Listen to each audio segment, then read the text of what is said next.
when we see this number, $34 trillion in debt? We know it's unsustainable, but was it designed to be that way? We'll explore the latest message from the secrets of the debt clock in this video as we explore.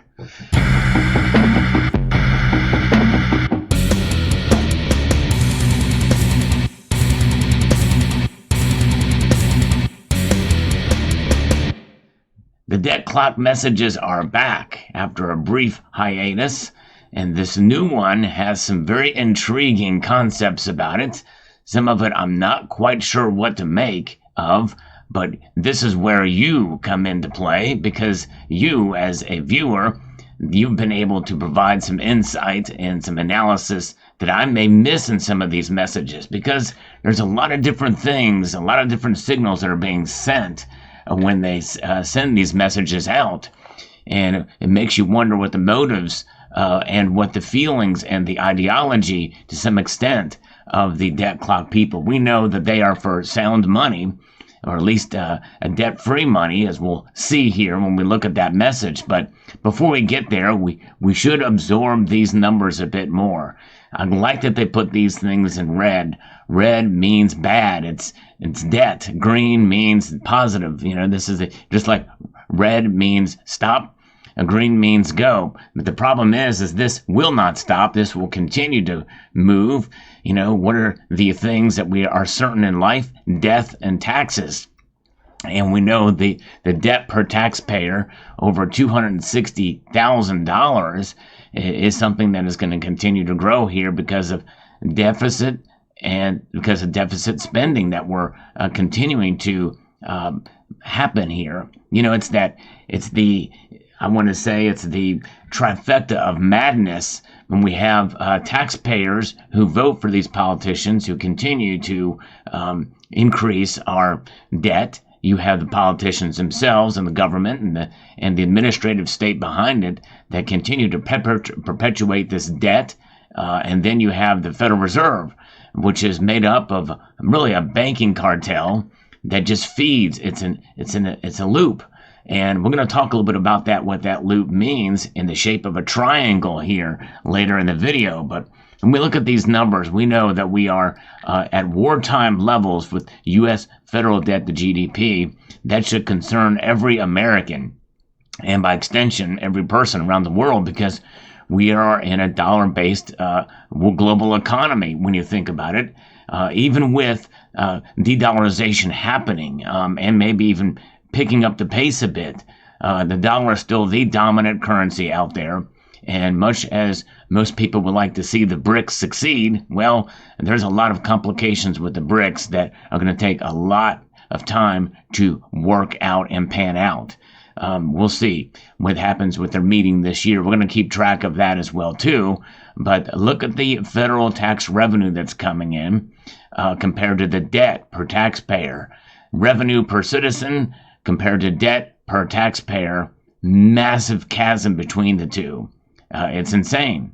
And, and what happens, states cannot print their own money, but they have debts as well, too, to the tune of approximately, on average, with all 50 states combined, of $3,825 per citizen.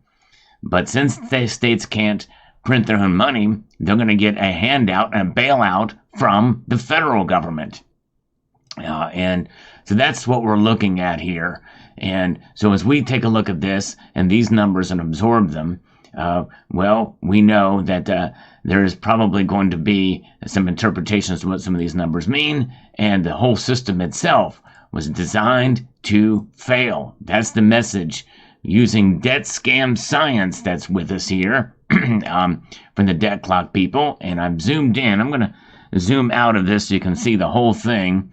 But we're mostly going to be zoomed in on this so we can get an idea of what this means here. But we have a conversation between two people and some thought bubbles of what their ideas mean about the system. And we have our masked person here, which that mask very well could just mean anonymity. It could be any person here in the United States that's thinking clearly. But we want to be anonymous, because I think that with our money, which should not be tied to individuals to track us or anything like that. And I think that's one good interpretation that could be taken from this. However, the mask is red too, and red, can mean warning or what have you as well.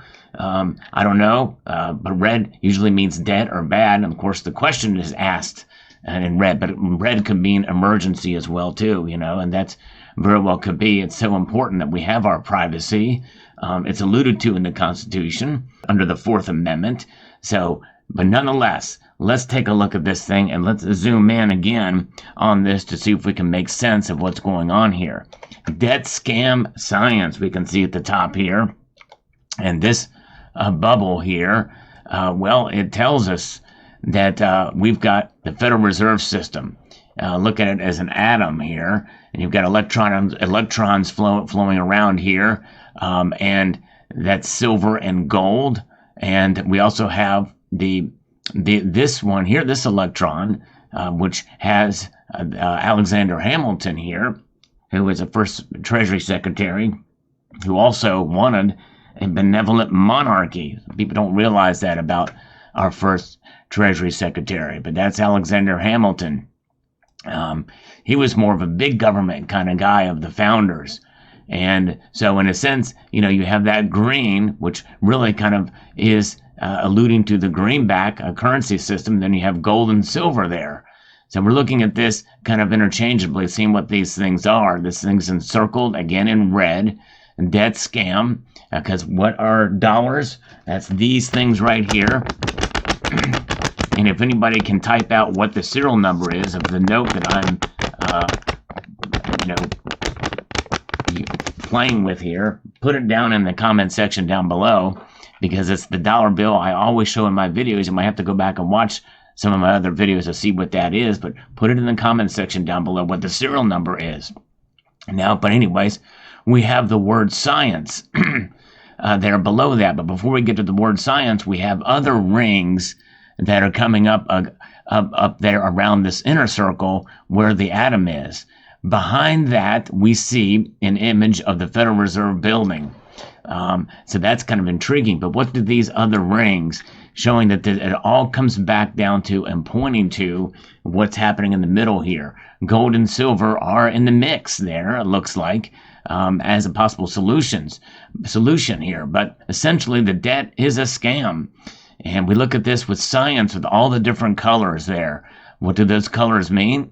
Well, could that be gold, silver, green for money, red and orange for warning, yellow for a warning as well, E for energy, maybe green, and we see that blue and that purple energy. We're going to see that again here when we look further down. I think everything has a meaning, I believe, with this. And of course, is this Thomas X, is this his signature? Or does that mean maybe perhaps, Thomas very well could be with the warnings that were sent to us back during the revolution? I don't know. See if you can figure that one out. X. Could X mean Twitter? I don't know. Who knows? X can have the different meanings. Many of you have given some thoughts to that. I think it's the signature of the author of these pieces. That's what I personally think here. Now, the question being asked by the individual here, we've seen this character before, is there any mathematical solution to the debt crisis? And of course, his thought bubble is there is. Yes, it is. It is debt-free currency. We see the note there. We've talked about that time and time again. We've, as you want to see previous debt clock messages, you can see that when we break this down. But essentially, this is debt-free currency, gold, and maybe even silver back too, because there's a silver eagle there as well. Maybe it alludes to a bimetallic standard that could be the U.S. Treasury certificate here for being debt-free money. So he's asking the question with a solution to it all by abandoning this current system that we have here, which was designed to fail, as we see in the answer here. From now, what we know to be this sort of character here, Albert Einstein, because it has his famous equation there, or a variation of it. We'll get to that in a minute too. The system was designed to fail, as an impossible to solve Penrose Triangle pyramid scheme. Indeed. And so therefore, what is the Penrose Triangle? Well, we've seen this. It's an eternal loop, essentially. And that is it. It's kind of loops around itself with an impossible solution. It doesn't really go anywhere. It just stays there. It's an optical illusion. And really that is a way we can think about the whole system from which we take part in daily with the Federal Reserve System, which is why we hold gold and silver, to kind of take ourselves outside of that system, at least in part. It's a diversification tool to protect against a system that very well could, it won't be designed to go anywhere but failure. It'll just blow up in our faces. So his solution to it is this, which is kind of intriguing. Well, essentially, what is his theory here? E equals MC squared, but he's replacing MC here with mass with this energy thing here with Tesla. In other words, that T is the company Tesla, but we know Tesla is also a band. But more importantly, it's Nikola Tesla, who has energy, free energy, and it's squared here.